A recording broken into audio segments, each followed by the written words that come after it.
Okay, so we're back, and I want to just dig in a little bit more into the few things that we were dealing with at the end of last episode, talking about your paralysis from essentially just trying to turn, quote unquote, turn off or ignore your abilities, and what resulted in you becoming paralyzed. And I just want to talk a bit more about that and what that's like. Like, were you paralyzed from like the neck down? From what did it look like? Or was it gradual in the process, or did you like wake up one day and you were paralyzed? So I knew something was going on with my body. I was having really weird symptoms, and that's not the first time in my life that I had weird symptoms. What made this different, though, is I was trying to be so normal. So rather than avoid the doctors, I was very proactive with the doctors. So in between working and in between going to school, um, I was actively going to the doctors trying to figure out what was happening. I danced for a living and for school. So, I'm moving my body all the time. So I could tell something was off in my body, but I couldn't necessarily express it. So there was a buildup. Um, in addition, there was a spiritual buildup. So the house that I moved into was extremely high in activity, and there was lots of poltergeist activity. There were things happening, there were noises, and I started having more of those what I consider are night terrors, but it's like me getting frozen in this altered state and being forced to interact with things that are not really there. Really there as in 3D physical, have an actual body. And it became such a regular thing that I can say it got to the point where it was happening almost 2 or 3 times a night. And I think that added to it, because here I am trying to fight being that. And of course, I'm just getting more and more stressed to then go to sleep because I'm being forced to interact with exactly what I'm trying to avoid. It was the first time that I was living with a partner, with a romantic partner. So that was extremely embarrassing to me. He was experiencing some of the paranormal experiences and was having his own inner battle with it and his own battle with me over it. So there was definitely a buildup. What it looked like was like I had a stroke. So one side of my face was paralyzed and one side of my body was paralyzed. And I felt like I couldn't see or hear on one side, and then I had trouble moving the other side. And what the assumption was when I entered the hospital, my father died of ALS.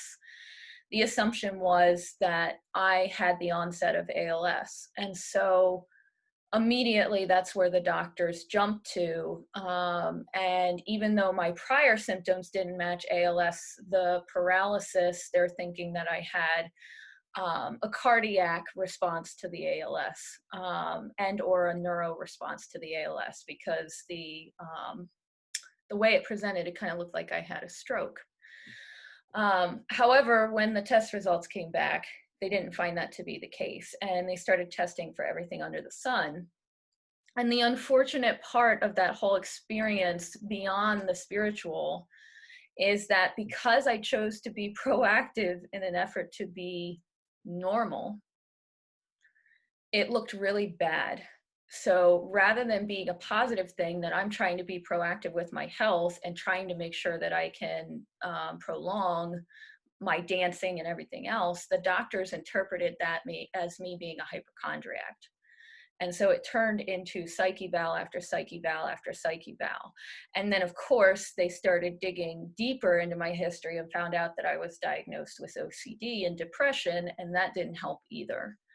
However, my mom and a friend of hers worked really hard to do their own research, and they found research from Hurricane Katrina and found that people were having similar results or responses to mold and asbestos. So in the end, what we found out is that the house that I was living in, which was a historical home, had mold and asbestos. I do have an allergy to mold. I was tested for that. So in the end, it was kind of left that I had had a severe reaction to mold and asbestos in this home, which was confirmed.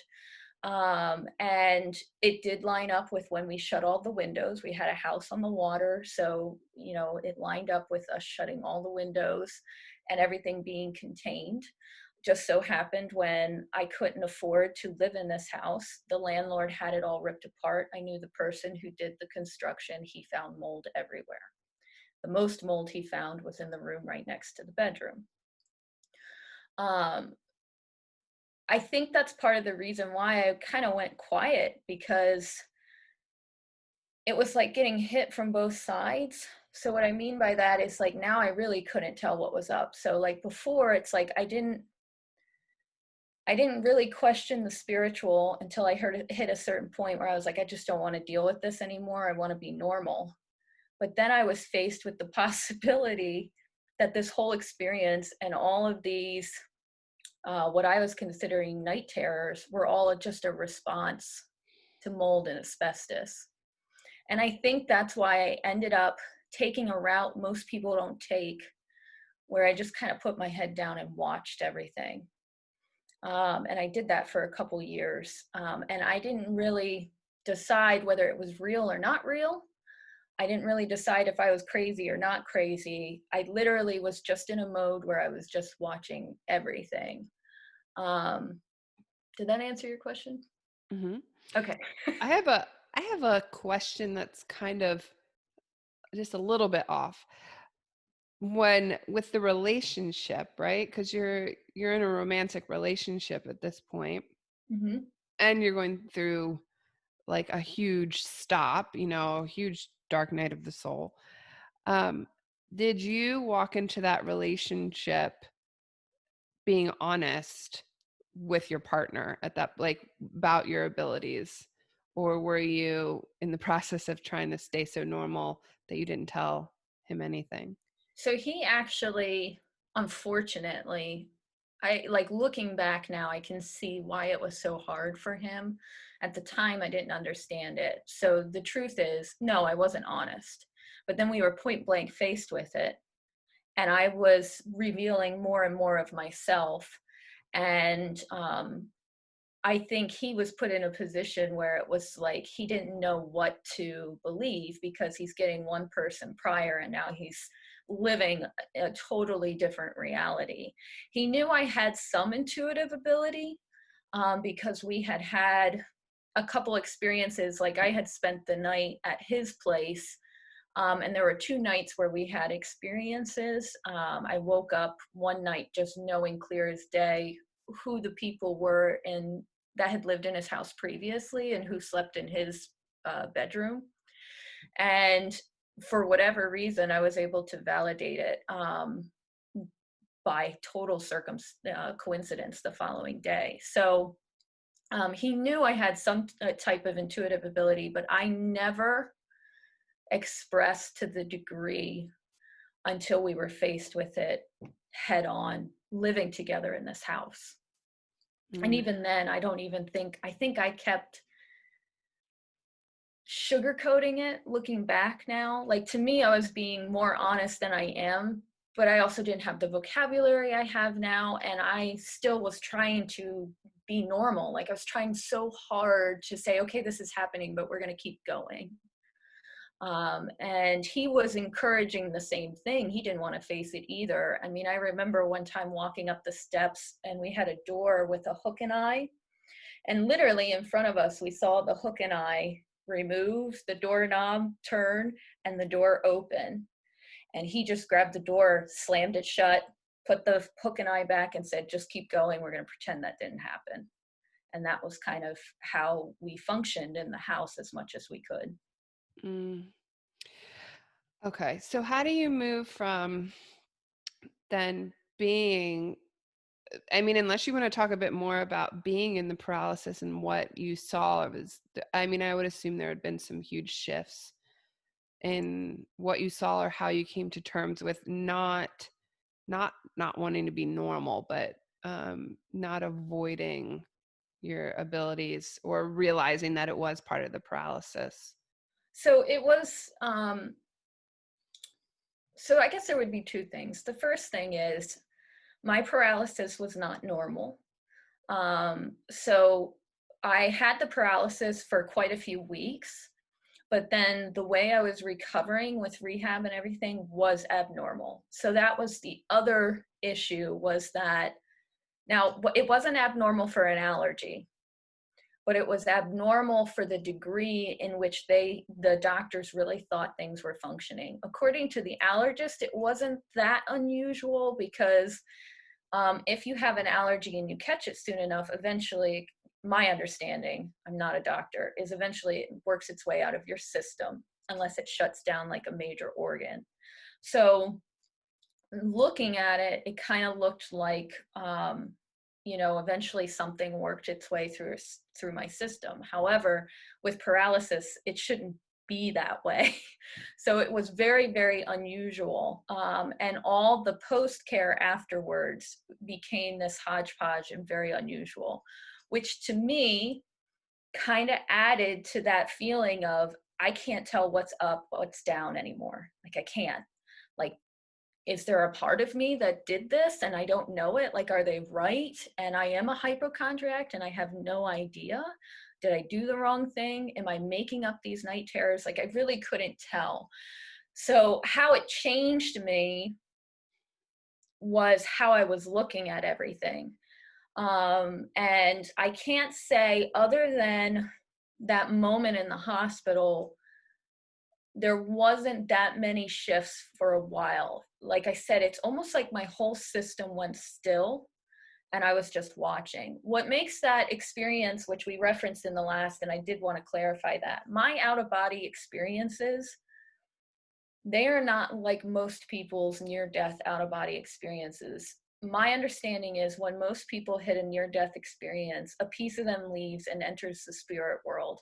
And that veil that's there, that filters for them, is no longer there. They can interact with the angelic, spirits, demonics, what have you. What happens for me is the opposite. I get in tune with my body. So I'm talking to my body and I'm hearing my body respond. That's what makes it different for me, because the majority of the time I'm up in the spiritual anyways. So being able to hear my body have a conversation as to whether it's going to keep going or not keep going was probably the most jarring experience of that whole situation.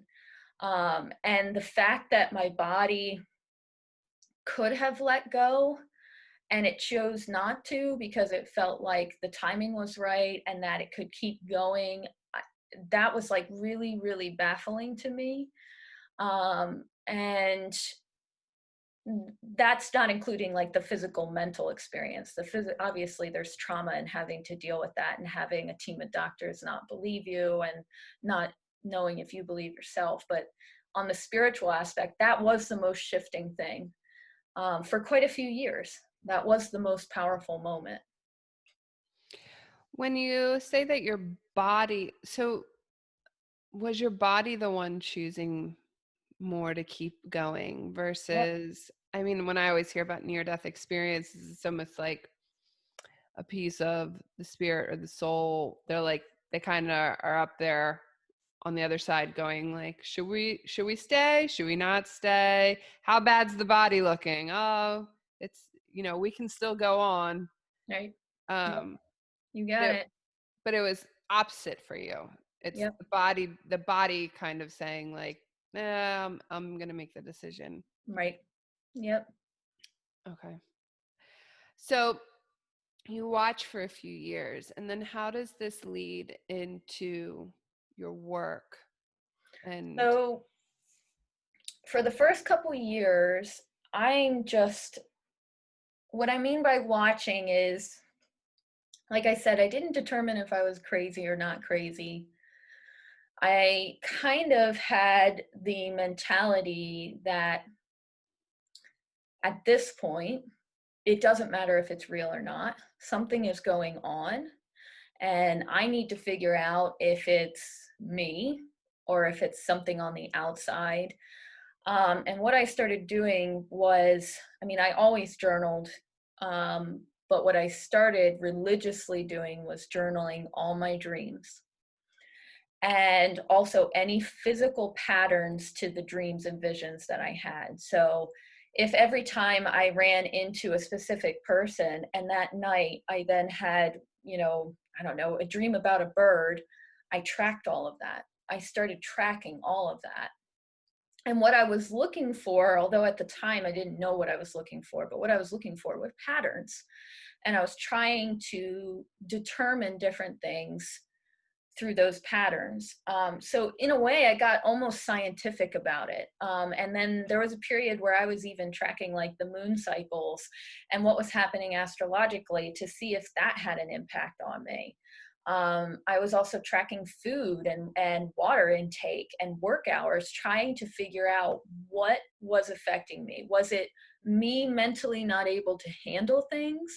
Or, was it outside sources, or was there something around me affecting other people? And through that, I started to discern there was definitely things around me. But then I also started to discern that I could pick up things on other people. And, I started really acknowledging that I could feel and sense other pieces of people, their emotions. Sometimes I could see it with my physical eyes. I started really honoring all these experiences that I had that I thought that they were normal. I started acknowledging how much sound affected me. I never realized it, but I picked a historical home. When I went through the paralysis, I picked a historical home that had one TV, had no like major electrical appliances, or like it had a refrigerator, a stove, and that was it. The lights were minimal. We never filled it with lights. My boyfriend at the time was a musician, so I never even had CDs or records playing. And then when I eventually start moving out on my own, I realized I kind of live like that. I live with no sound, no lights. I don't turn a light on unless I absolutely have to. And I just thought this was normal. And what I started to put together was, no, there's something more going on. Like I'm getting overwhelmed. Like my anxiety picks up if I'm in a space with a lot of people. My anxiety picks up if I'm in a space with a lot of lights and a lot of sound. And I started trying to figure out, okay, why is that? Rather than just telling me I have anxiety, let's try to figure out why. And some of it was physical and a lot of it was spiritual. And then I started to discern that I was picking up things on other people. Like it wasn't that I didn't just like my neighbor.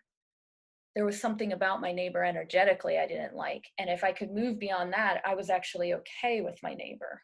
So it became like kind of like figuring out these different patterns and what I was experiencing, feeling, but I never interacted with any of it. And that was the turning point. So I went a couple years just watching. My mom knew that was the state I was at. She knew that I was just watching. And slowly we were repairing our relationship, and I was sharing little bits more and more. And then I hit a point where just everything in me told me it was time to act. Like it was time to start interacting with all of this. I had enough information. I had all the information I was going to get. And it was time to start interacting and seeing, okay, can I find a teacher? Can I find a mentor? Can I find classes? What are other people experiencing? So when that started, it was just me and my mom kind of going on an adventure because she was right there with me. And her ideology, or the way she was thinking, was that if you can't live, then what do we got to do where you can function? like, because you're not functioning at all now. Like, there's no part of you experiencing happiness or fulfillment from anything. So what do we got to do for you to experience that? And she kind of had a very similar thinking, is it doesn't matter if it's real or not. It's obviously real to your system. There's something happening. So let's face it and let's start figuring out what this is. So then you start going to classes, or you find teachers or mentors, or no, that never happened, or So yeah, we did a lot of classes. And I kind of, in my mind, decided there were two things that I wanted to focus on, and they were the things that repeated themselves the most in my dreams, my visions, and run-ins with people, and outer experiences. So the first thing was past lives. So my entire life, I had a reoccurring dream, if you will, with a particular person, and I felt that part of what I was experiencing here was in response to some part of me in a different place and a different time. And that was just my intuitive, because at this point I hadn't read a whole lot. I hadn't done a lot of research. I just had this feeling that I kept trying to move forward, but a piece of me in the past was holding me back. And when I would get really stressed as a child, I would go to this place. Like, I would actively leave here and go to this other place. I can remember doing that. So that was the first place I wanted to focus. And then the second place I wanted to focus was with children. I had this reoccurring vision and dream that I was bringing children in, and I could stand in front of a mother or soon to be mother and know exactly how many children she had lost, how she lost the children, how many children were coming in. And I had a lot of outer experiences where children would recognize me, and or the mother is in a position where she's just, I mean, literally, I'm in a position where the child needs help, and for some reason the mother turns to me, even though I have no look or like any credentials to, like a nurse or anything. And that kept repeating over and over and over again. So those were the two things that I wanted to focus on when we started looking for help. And we started looking into like past life and different things like this, different classes and different teachers that were educated in that. so let's just start with the past lives thing. What was your whole finding in all of that? I mean, you could say stuff if you want to talk about things like personally. Like, I know for me, um, when I first went to a psychic, she had asked, like, what do you want to talk about? And I said, I want to know why my house is haunted, and I think I have a past life bothering me. And she said, what do you mean? And I said, well, I always want to smoke and play the piano, and I don't smoke or play the piano. And, so then that's kind of what led into it, in talking about part of that. And then, that would go on further for me to go meet with other people about past lives pertaining to me and my children. But so for the past lives thing for you, what did you find out pertaining to timelines, or maybe they're not the same thing? Well, it ended up being I ended up picking the two best things, really. And it gave me the structure of everything that my work is based on now. The timeline is a grid our timelines is a massive grid that's around us all the time. And there is no separation between the future, the present, and the past. That's our brain's way and our body's way of being able to function. But from an energetic point of view, there's no separation. And most people understand that concept, but living it is completely different. So right away, I put together that some of these experiences that I was having with other people wasn't actually them here. And I think I mentioned that last time. Like, I'm so much in the spiritual, I'm having conversations and a whole different experience than the reality of what's happening here with individuals. The man that I'm falling in love with, or the partner I'm choosing to live with, may or may not be the person that's actually here. and how I view myself and the actions that I'm doing or taking may or may not be the version of me here. And for me, they were rotating all the time. So almost immediately, unfortunately or fortunately, in an effort to find teachers, one, I was point blank told by multiple people, you're never going to find a teacher. The way you're seeing and experiencing is beyond most people.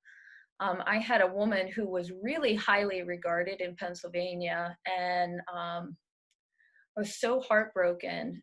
When I finally got to talk to her, I really had this feeling or this hope that she was going to be the one to connect everything to me and or for me. And she point blank said to me, I can't help you. You talk about Archangel Michael and these spirits as if they're really in the room with you, like with us right now, and you're talking to them like they're real people. And I don't know anyone who sees and senses spirit like that. I feel bad because it sounds egotistical to say that, but that was the reality of the situation I was in. So what I did is I did classes and I took what I could from it. My mom took some of the classes with me. She also went looking in her own direction. She was a nurse, going for her holistic, continuing her education with a holistic slant on it. So she also was able to take classes that I couldn't access through the hospitals and stuff like that. And in the end, what we decided to do is we wanted to find the location of this particular past life. So we literally packed bags and left for almost a month. I saved up all the money I had. We had no plan whatsoever but to find this specific location. I knew it was somewhere in Ireland. I knew roughly what I was looking for. I was able to draw a map of what I thought it would have looked like when I was there. And we basically backpacked through Ireland looking for this location. And when we found the location, the best part of that experience to me was my mom got to experience my life. So literally from morning to night was constant activity that she could see, that she could experience, that she could interact with, that she could feel.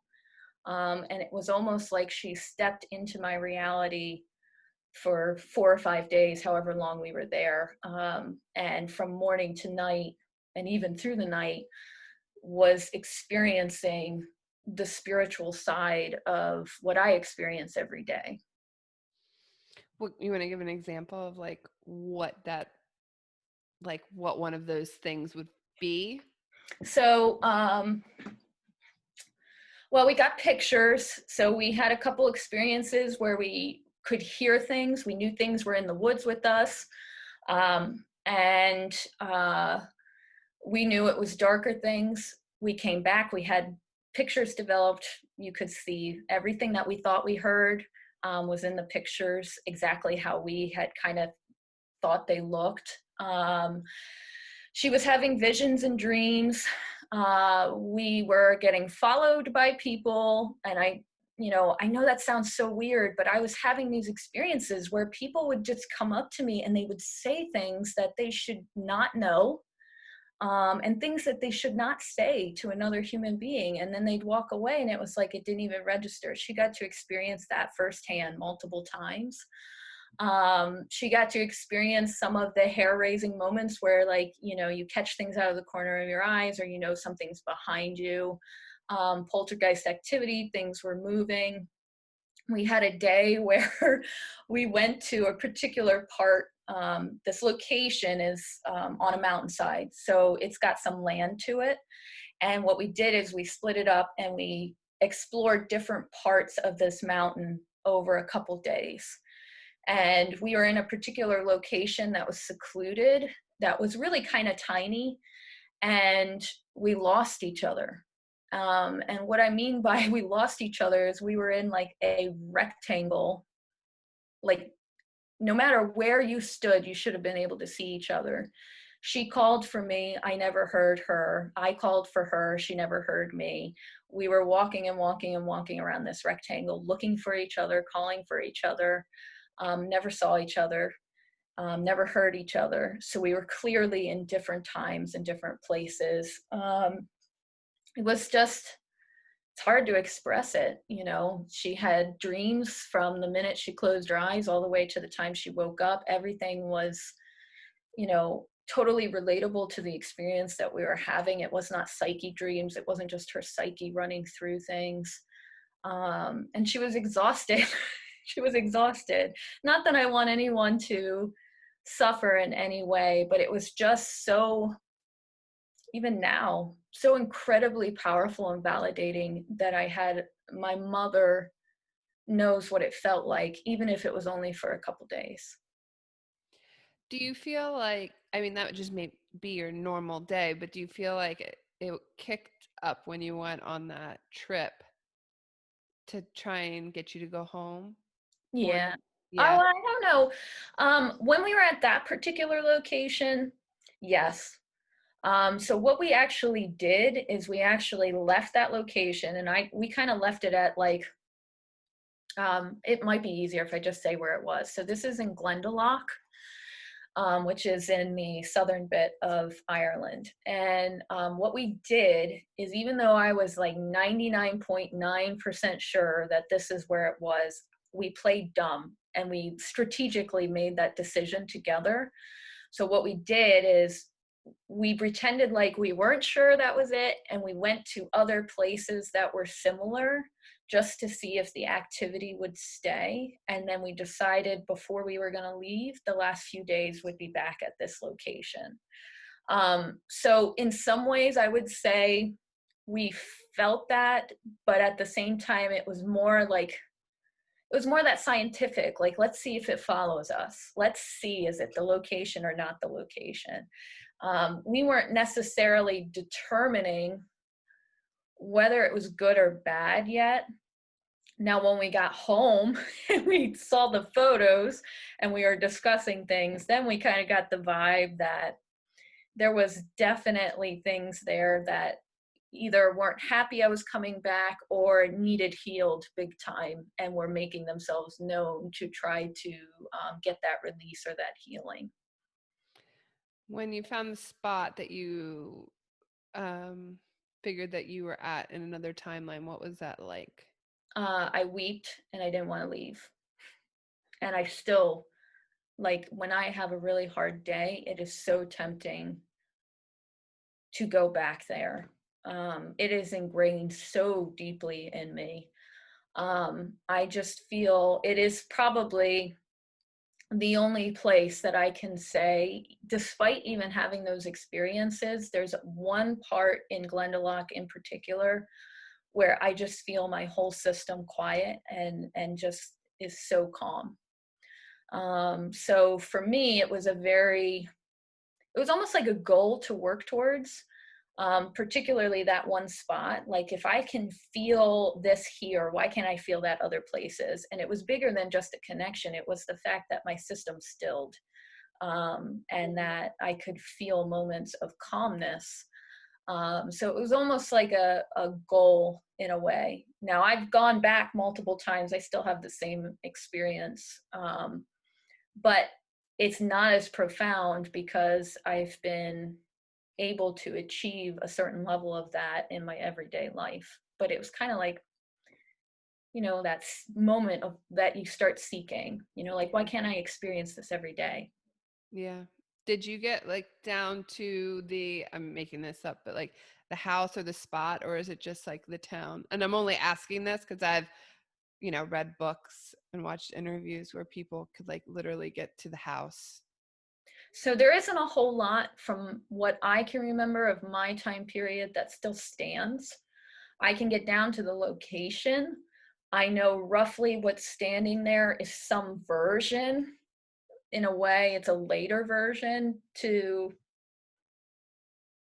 modern day. It's very ancient, but what I can remember is even more ancient than what's there now. So for me, there isn't actually like a specific, like, I can't go and sit in a chair and be like, this is the chair I sat in, because we're Yeah. talking about a time period that not a lot of things exist anymore.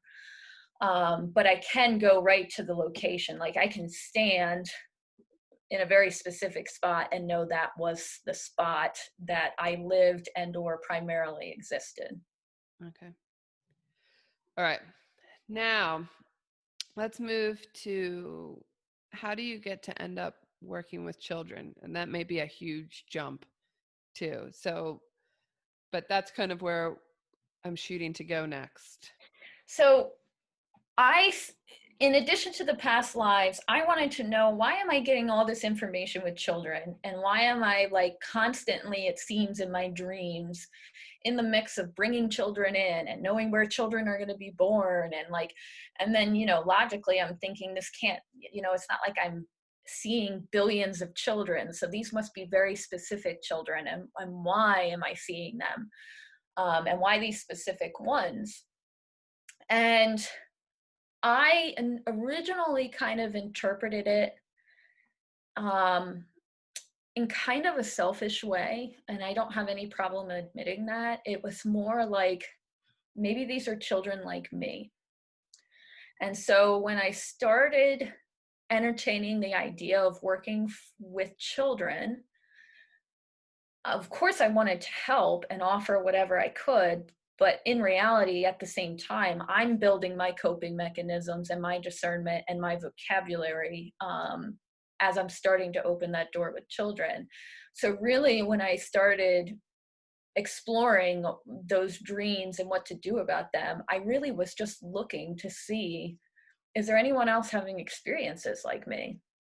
And my mom had put forth the idea, maybe you're ahead of your time. Like maybe there's only a handful of you that have come in experiencing this, but it doesn't mean you're going to be the only one. It just means the majority aren't here yet. So I thought that was an idea worth exploring. So what I did is, I didn't fully understand what to do with it in the beginning, other than keep intending and praying that I would have understanding and know what to do when the time was right.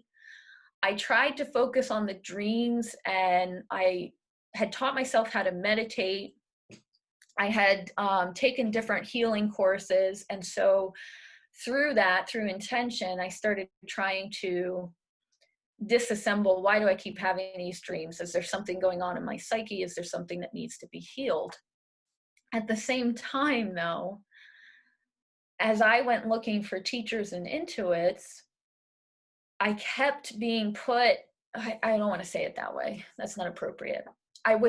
Opportunities were arising for me to network, I guess, in a way. Like I could share my story, even though I felt like my story, like I didn't have a story yet. I'm just trying to figure everything out, which is what I always told everyone.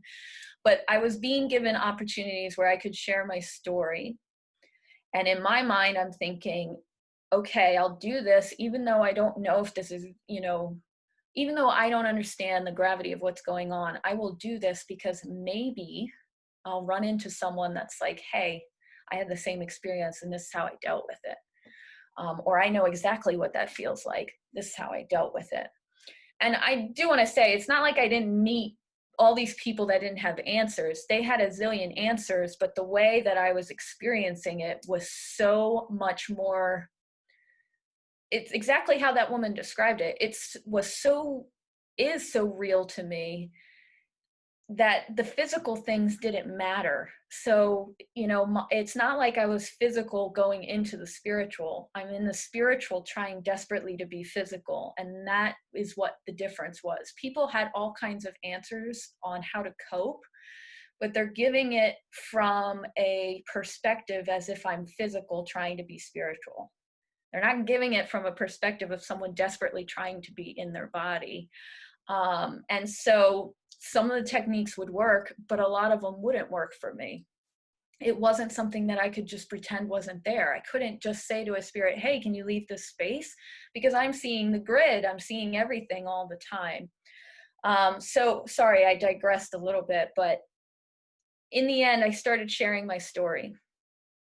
The turning point was I went to do a lecture, and all it was me just sharing my story as it was to date, what I was struggling with, what I was looking for.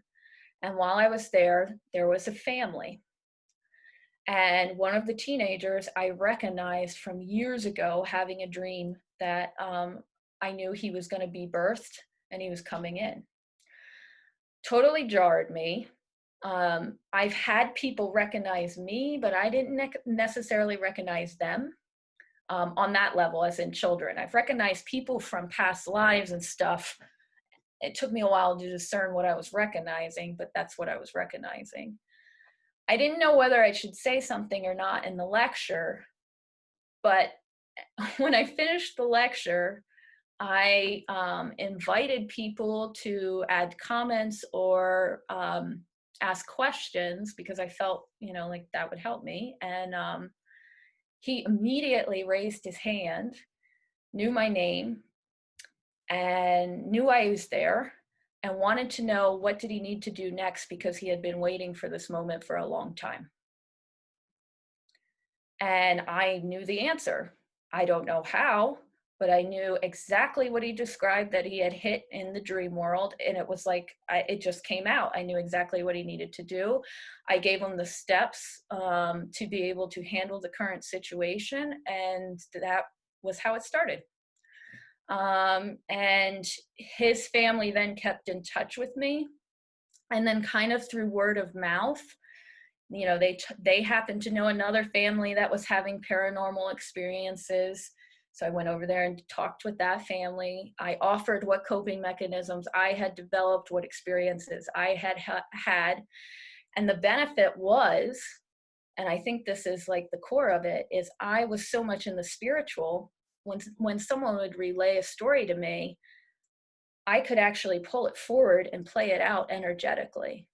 So I could see the avenues that they could take, even though I wasn't necessarily experiencing it. It was all at my fingertips, basically. Now, I've had someone tell me that's like accessing the akashics, but it's not like that. It's like I'm tracking the energy. It's very much alive to me. Akashics is a little bit different to me.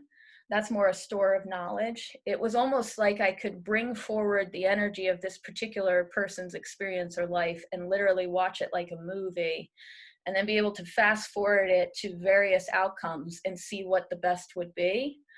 And it didn't have anything to do with the future. We're not talking about the future or the past. It had to do with energy. It had to do with tracking energy.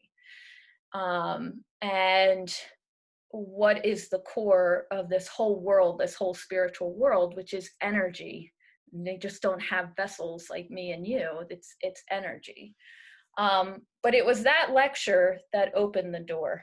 And it was that particular family that opened that door. And then I said, okay, well, he knew who I was and I could offer help. And in response, some of the things he was sharing started helping me understand different things. So that kind of became, I wasn't working officially yet, but that kind of became a drive of, okay, maybe I'm having these dreams with all these children because that's what I'm supposed to do, is I'm supposed to help them.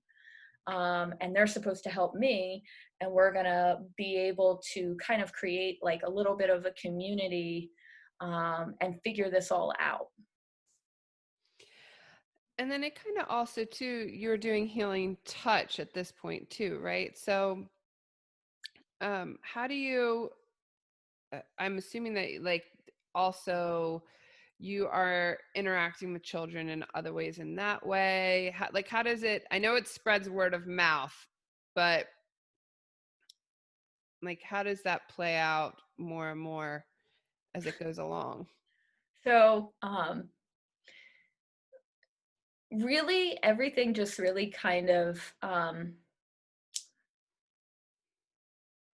it was no different than what I had been experiencing my whole life, but because I decided to acknowledge the spiritual, it just started happening in my favor.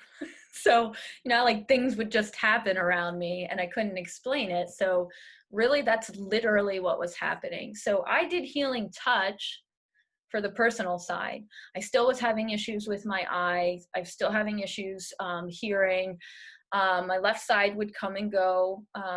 And so I approached healing touch just like all the other energy medicines, like, okay, it would be great if I get more spiritual information, but I didn't really think that's where I was going to get it. I thought I was going to get it more from the intuitive classes, the psychic classes, those types of things. I approached the healing more for my physical body that went through the trauma of the paralysis. I knew they were related to the spiritual, so that's why I went the route of holistic. Um, but what ended up happening is healing touch approaches everything from an energy point of view, just like Reiki. And so everything that's physical has an energy body to it. Well, I could understand that because that's exactly how I experience life is energetically, spiritually. And so healing touch ended up becoming something so much bigger, even though I walked into it just looking for relief in my physical body. Because when you do healing touch, you're healing other people, you're opening up their energy. And naturally, people found me who had intuitive abilities. I'd get paired with people that were more spiritual and psychic and intuitive um, than just, lay people that were taking the class. The other thing that was really good for healing touch for me was healing touch is acknowledged by the Nurses Association. It's accepted in hospitals. Reiki is accepted in some hospitals, but the difference is there's medical research being done with healing touch. There's funding. And in my mind, it kind of legitimized some of my experiences. And so it kind of put some part of me at ease of, okay, here's a group that is in the logical world, in the scientific world, in the medical field, and they're acknowledging there is something bigger than them. They're acknowledging there is a spiritual world, and they don't quite understand it, but here's the steps that they can do to interact with it on an everyday basis or with the body. They also taught that you needed to self-care and go inner. All your answers are inside. And I had never had anyone say that to me before. Everyone had encouraged me to engage all these spirits and everything like that, but no one had encouraged me to go inner, to get into my body, to trust going into my body. So that was another way that healing touch was really, really big. Everyone else kept encouraging me to go out, to engage the spirits, the angels, and everything like that. And I'm not saying that's bad, but it doesn't do much if you can't get into your body and ground and center. So that was the gift of healing touch, and why I promote healing touch, especially, or any type of energy medicine, but especially healing touch, because I feel like it takes this big, scary world, especially for children that are totally inundated with the spiritual. And if you can approach it from an energy point of view, it's not really about big bad things and big good things. It's just about managing the energy, what's healthy to you and what's not healthy to you. And it gave me a whole different perspective of looking at this spiritual world and experiencing it. So you started doing healing touch, and then you're also working, I guess, more with the hospitals because you get certified in healing touch. Yep. Yeah, so you get certified in healing touch. I don't have a nursing degree. I'm not an RN. But I did get referrals from the hospital. They were children that were very special, meaning they had had psych workups and they had been through the ringer for diagnosis, and either the diagnosis couldn't be found or the diagnosis was found, but it didn't explain all these symptoms. Yeah. In addition. And so that was amazing. And then this is why I giggled last time. The other thing that happened was I just woke up one day and decided I needed to go to a group. There's a group in Pennsylvania that educates on paranormal and energy. And they have like open nights to the public. And I went there, and literally an intuit walked up to me and said, we have an investigative group and we're short people. Do you want to go? And I felt like it was the right thing to do. So, not really knowing what I was in store for, I decided to go with them. And that kind of opened a door of um, paranormal investigation and working with investigators up and down the East Coast. And I again specified I want to work with families that have children that are in need, children that are experiencing things they can't explain. So then I started doing paranormal investigations with various groups um, that were hitting children that had abilities and intuitive abilities. But that was overwhelming. It is kind of reassuring though that you sit there and think that even though they don't talk about it, right?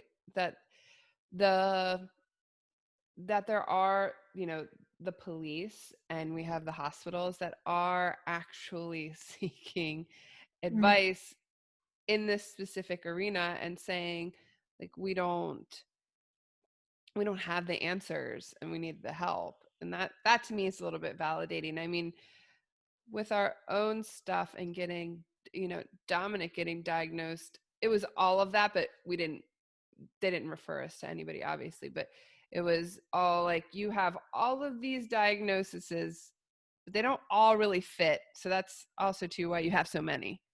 mm, And and then going back to talking about um, the boy that recognized you when you spoke at that lecture. It was interesting to me, not going too much into, because you work with my son now, or my children, and how when you first met each other, it was so interesting because he addressed you like he knew you. It was very, I've not seen, I've probably seen him do it to like one other person, and that person was homeless. It was very much like, I know you, and now you're here, and now we can like talk about all of this, or let me show you what I have, or and I find that really interesting. right, right. It is interesting. And it's definitely not anything that I plan. And in the current, I try to stay very much in the dark. Like, I am a very firm believer, especially when I work with children, that you shouldn't be using your abilities to control or manipulate the human experience. You're still human. So you still have to go through things. You still have to feel things. I think one of the coping mechanisms, unfortunately, is that when you have abilities you feel so deeply, your go to is to use your abilities to get you away from that rather than use your abilities to be able to handle these situations. And it becomes this really big tug of war. So when I meet children, I don't put any restrictions or expectations on the meeting, and actually I keep it very open-ended, and I make sure my energy is open, but I also set the intention that anything the child needs to know about me is in my energy field. If they have abilities, they're going to read it right away. I don't have to say anything, and it will just naturally happen. It'll just naturally come together, or it won't. And the timing's either not right, or I'm not a good fit for this particular child, and that's kind of how I approach it. So it's always kind of even exciting and surprising for me, because I don't try to do any type of prep work other than centering myself and making sure my energy is open to answer those questions that the child needs. So I never know if the child's going to recognize me or not. I was interested too when we had the talk, when we talked before you met with Dominic, how you were first thing, you were so thorough, but it was also that you were like, if you don't feel like he's going to want to interact or see me or want me on, you know in his personal space, like, at his home, um that I can just work with you, and then it will, how did you word it? It'll uh, ripple. Yeah. And it does. I learned that from working with my mom. So, anything that I healed had an immense effect on her, and anything that she started to work through would have an immense effect on me. And then likewise, we saw it with my sister or my sibling or her daughter. It's like the my dogs are barking, sorry. They just delivered a package. But anytime that we did work, it immediately affected our whole unit. And so I very quickly put together, as did my mom, that we were changing our family and our family dynamics as we started doing this work and started embracing it, from a healing perspective and from an energy perspective. It's another reason why healing was so important. It was like I was really seeing the effects of it. Now it's spread out even further, and we've seen it in our non-immediate family, in our actual cousins and aunts and uncles. And slowly our family has been repairing itself almost and coming back together in different ways. And I'm not saying it's just us. Obviously, they're doing things too, but it's very profound, and quite quickly, as I know from some of your stories you put together, that whatever you experience, your children experience, and whatever your children experience, some part of you experiences it. Mm-hmm. Big time. Right. I've learned that on different levels for different reasons, and using different modalities. Honestly, like when you do a past life regression, you can actually end up triggering your child's past lives for them to regress. We had that happen. Right. Um, that was interesting all on its own. And so that also, with that, will not flush out, but it can address phobias. So that was interesting. But then what's another thing? Just generally speaking, if I go for a Reiki session, then that can trickle over here and Yeah. flush something out with our kids. What's another modality that we did? I don't know if the exact word, but it's, I think, like ancestral work. Mm-hmm. The more, just on a basic level, the more you go into your ancestors and flush out their traumas, then it will start to release in the Yeah. current. So there's all these different modalities and all these different ways. And yeah, I've seen it.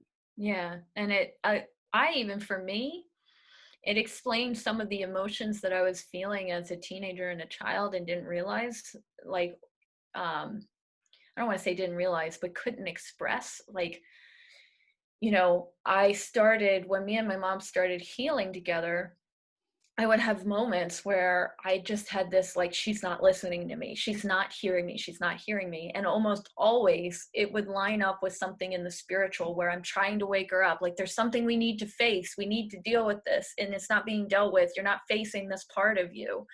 But physically, it was causing me to be very edgy with her and have this impression that, she's not listening to me. It's not the reality. But like I said, I was more in the spiritual. So that's what I'm experiencing. So, I realized some of these emotions that I had were not actually here. And it really kind of puts the relationship that I had with my father as a child in a totally new light. And unfortunately, he's not here that I can do all that work with in a physical way. Spiritually, he's there and he's still helping me. But in the physical sense, there's a lot of these emotions that I think I had towards him. And, you know, I think the vast majority of what I was experiencing and what he was experiencing in our relationship wasn't actually here. It was in the spiritual. We were responding to things that were not aligning or getting along with in the spiritual. And I think I was forcing him to face things in the spiritual he wasn't necessarily ready to face. And he was doing the same for me. And here it caused extreme combat, head to head, and very stubborn behavior from both of us. I think that's pretty natural though with having kids in general, you know? I mean, we're supposed to be there to not trigger, but reflect, see Hmm. what you need to work on. And it sucks to be the kid that's the mirror. Right. Not that all kids aren't the mirror. That's not true. You know, you can have a very quiet child who doesn't go against anything, who doesn't push up against anything. That doesn't mean they're not reflecting anything back to you. But you also have to put into consideration that not all parents think like you. True. You are seeing deeper meaning in the relationships that you've cultivated and created with your children. And I think it's real. I think it's there and I think it's important. But there's a lot of parents who don't see that at all. They just see very black and white. And there's a lot of children who don't see or experience that at all either. No. But I think also too is when you're more open to it, right? Your kids, it trickles down to your kids, right? Yeah, absolutely. I mean, I think I have those conversations all the time with my kids because, it's hard. I mean, especially in this socioeconomic situation, let's just even say, like, I'm not trying to get political, but um, to ask your kids to sit on all different kinds of the fence, like, people feel this way about another group of people. Well, why do you think they feel that way? And then go to the other set. And it's a muscle. It's Yeah. a muscle, but it's, the first step is just to even realize it, just to observe it. You can still parent in the way that, like, the hierarchical system, like, I am boss, you are child. But if you're just even being aware of it, or even just taking note in your head, I guarantee you everything will change, Right. you know? Right. And I think one of the gifts of children with intuitive abilities is if you aren't in that uh, arena of thinking, you will be forced to be in that arena of thinking. You know, I've definitely had some scenarios where, and I felt it too as a child, like, okay, I'm stuck in a child body here, but I'm not just a child. And so I think that was like part of the issues with my father is I point blank would say, no, that's not what a father's supposed to do. And or he would say things to me like, well, I'm the dad and you need to do this, and I would say, well, why would I do this? Because it's going to lead to here, here, and here. And like, my thought process was obviously beyond probably what is expected of a child at that point. So I know that that's a common theme with children that have abilities is, the way they think is perhaps very conflicting, right? They're stuck in that child body, but then there's this higher level of thinking and talking that is not a child at all, and that's because spiritually they aren't a child. And so if the parents aren't open to the way of thinking like you are with an open mind and the self-reflecting and seeing each other in each other and having those conversations, they soon will be, because the children pretty much stop the whole family in their tracks until they can work together as a unit or find the proper help. It's true. I mean, sure, on our end, there was a quite literal physical stop Right. of the family. And I can look at other families, um, where they're being stopped, and I don't I don't know. And you always sit there and go, like, I hope that you start opening up to what you're seeing, but you can't. I don't know necessarily if that's necessarily true, or it's going to happen, or I don't know. I don't have all the answers. Right. It's And hard. that's It's hard to watch. yes, it is. It is very hard to watch, especially when you know that there's a more graceful pathway. Yeah, What I find though is even if the family doesn't open up, there's enough of a drive to at least find the children the support they need. Um, Now, of course, there's families out there that I don't get to see, but or that I don't, I'm sure out there and don't know to talk and don't know to share. And I did want to say that one of the unique things about doing the paranormal investigation versus taking like referrals from the hospital or from other healers or people in the community where it's established for a form of pain management and medical help. One of the things that's very unique is these are families that are actively trying to keep it hidden. So like the paranormal investigations, a lot of times the family, they want to be normal. They want it solved as quickly as possible. They don't want people to know. They want it to be as quiet as possible. They want it to, just basically disappear. And that's one of the harder aspects of doing investigations. And actually, I really only do emergency cases at this point, and that's because I was kind of butting up against that system, because when you have a really intuitive child, as you know, it's not as simple as put a crystal in the window and your problem goes away. Like this is their life. And so you can't solve this in one night. This is a muscle they've got to build, like you mentioned earlier. It's something that, they've got to learn to live with and be able to function with. And so it is completely different in approach from going from a paranormal investigative point of view versus taking referrals. In the referral realm of it, you've got parents who are already proactively looking for answers. They've already had to voice everything 1,000 times. They already feel like they're crazy, so they don't care. They want the answers. In the scenario of the investigations, it's completely different. And a lot of times it's off the books. A lot of times it's, kind of keep your lips sealed. You don't talk about it. And the families, as soon as you go, they go back to the way they were living. And so that's hard, because sometimes I only get to see those kids once, and then I got to do exactly what you're saying, just kind of sit there and hope that at some point they'll find the help they need and they got the support they need. And I said everything I could needed to say in that one meeting, or we'll run into each other later down the road. When I feel like too with the paranormal investigations is that they want it to be, they want it to be a haunted house. They want Yeah. it to be, they don't want it to be their kid. Yeah. And unfortunately, the shows that we have on TV, yeah, they perpetuate that. Paranormal State, which unfortunately doesn't air anymore, Ryan Buell's work was closer to what I'm talking about, where he goes in and he makes sure the child has a support system and a coping mechanism, and it's bigger than just what's happening in the house. Why are you picking up on it? And you can't just leave your house.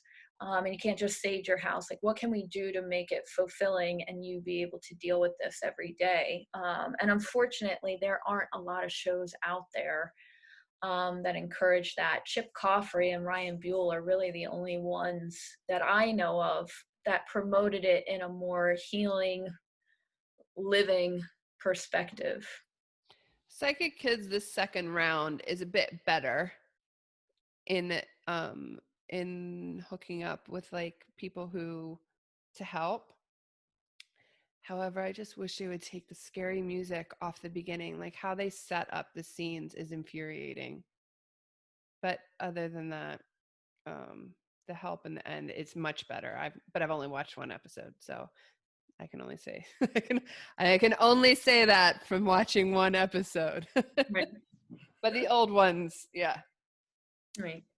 were a different story. All right, well, I'm going to end it here, and we'll connect back together. Thanks so much for doing the third one. We got one more to go. Yep. All right. Thanks so much. We'll talk soon. All right.